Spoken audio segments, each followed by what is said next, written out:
Hey everyone, Mike Dahlke here, one of the co-owners of The Huge and a co-owner of multiple other home services businesses, talking a little bit about hiring key people in your organization. Today's letter was about COO, but it doesn't matter about whether or not you are at $100,000 of revenue or you're at $1 million of revenue.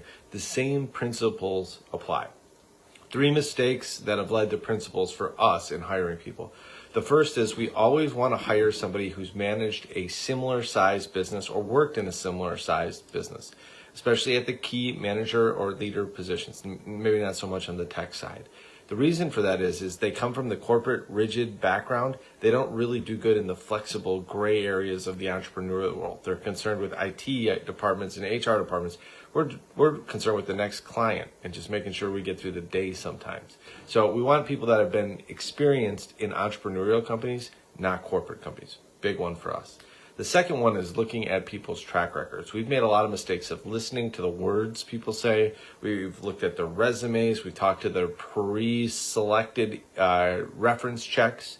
However, the track record is what says it all. Have they done it before and have they done it well? When we look at their history, have they been a great operations manager before? Have they been a great sales manager before? Have they already done it?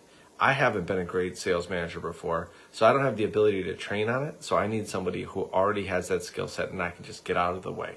So second one is track record versus just what they say. The last one is that they're more concerned with creating value than building their ego or their own income. Doesn't mean that they can't have an ego or that they can't want a great income. What it means is they're first and foremost trying to create value before they ask for anything in return.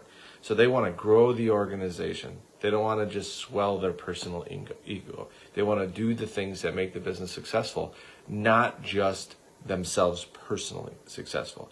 So those are the 3 things that we look for. Similar sized business that they've been in or role, that they've done it before and done it well. We look at their track record. And then lastly is that value over ego. Now, when we've got somebody and we're trying to decide, are they the right person or are they a fit for this role, we ask ourselves 3 questions. The first is, could we spend all day on a boat with them? So if I'm trapped on a boat with them, can I get through the day? We're going to spend a lot of time with this person. It's going to be a very close relationship. If we don't get along or they're just annoying, it's probably not a good fit because we're going to eventually despise each other or have conflict that's unnecessary. So could we spend all day on a boat with them? The second one is, could I invest $10,000 or $100,000, depending on the role, in this person, then I fly to Tahiti and feel like if I flew back in a year, there would be a good return. So if I invest in them, will I get a good return, or am I going to have to constantly be pushing into this and be there and managing every second of the day? I don't want that. I want the freedom that comes with entrepreneurship, so I need a really good person there. And then the last one is, do I feel comfortable introducing them to our pickiest client? So if I don't feel comfortable with that, then I'm still going to have to do it. Again, that's not why I'm in business as an entrepreneur. I want freedom.